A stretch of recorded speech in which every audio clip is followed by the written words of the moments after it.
Hi guys, welcome to our channel. இன்னைக்கு நம்ம sweet macaroni எப்படி செய்கிறதுன்னு பார்க்க போகிறோம். வாங்க பார்க்கலாம். வேக வச்சு எடுத்த மேக்ரோனி ஆயில் போட்டு வேக வச்சு எடுத்துக்கோங்க. அப்போ தான் பாஸ்தா ஒன்றுக்கு ஒன்று ஒட்டிக்காமல் இருக்கும். அடுத்து பட்டை, கிராம்பு, ஏலக்காய், திராட்சை, முந்திரி, வேக வச்சு எடுத்த கடலைப்பருப்பு, சுகர், காய்ச்சின மில்க், அதுக்கப்புறம் கீ. இவ்வளோதான் இதுக்கான இன்க்ரீடியன்ட்ஸ். வாங்க எப்படி செய்கிறதுன்னு பார்க்கலாம். அடுப்பு பற்ற வச்சு ஒரு பாத்திரத்தை எடுத்துக்கலாம். அதில் நெய் ஊற்றி ஹீட் பண்ணிக்கலாம். நெய் ஹீட் ஆனதுக்கப்புறம் பட்டை, ஏலக்காய் போட்டு திராட்சை, முந்திரி ஆட் பண்ணிக்கலாம்.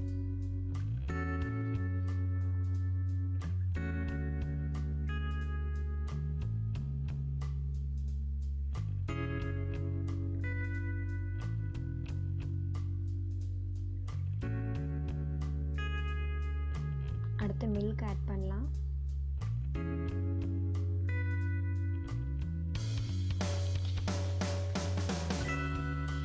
இப்போ நம்ம சுகர் ஆட் பண்ண போகிறோம்.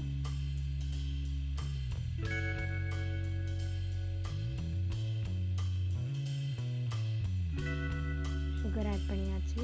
நல்லா பாலில் கரைஞ்சி சுகர் கரையிற அளவுக்கு கலரை விட்டுக்கலாம். மறுபடியும் பால் பொங்கி வரணும்.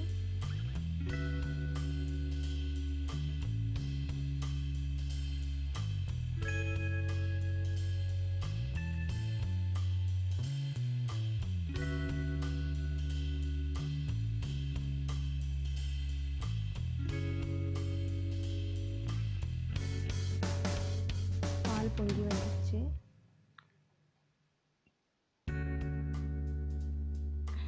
இப்போ நம்ம வேக வச்சு எடுத்து கடலைப்பருப்பு ஆட் பண்ணிக்கலாம்.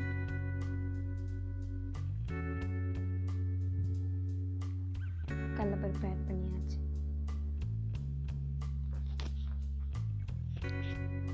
அடுத்து நம்ம மேக்ரோனி ஆட் பண்ண போகிறோம்.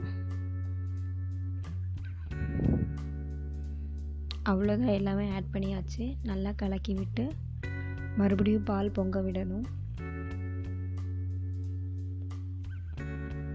கொஞ்சம் வாட்டர் கன்சிஸ்டன்சி இருக்கிற மாதிரி தெரிஞ்சுன்னா அது கொஞ்சம் கெட்டியாகிற அளவுக்கு, பால் சுண்டுற அளவுக்கு பொங்க விடுங்க.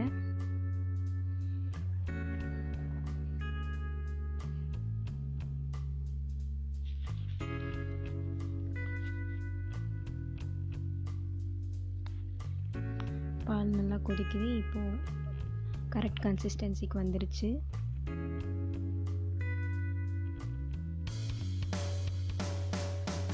ஸ்டவ் ஆஃப் பண்ணிடலாம். அவ்வளோதான், ஸ்வீட் மேக்ரோனி ரெடி ஆயிடுச்சு. சர்வ் பண்ணி சாப்பிட்லாம்.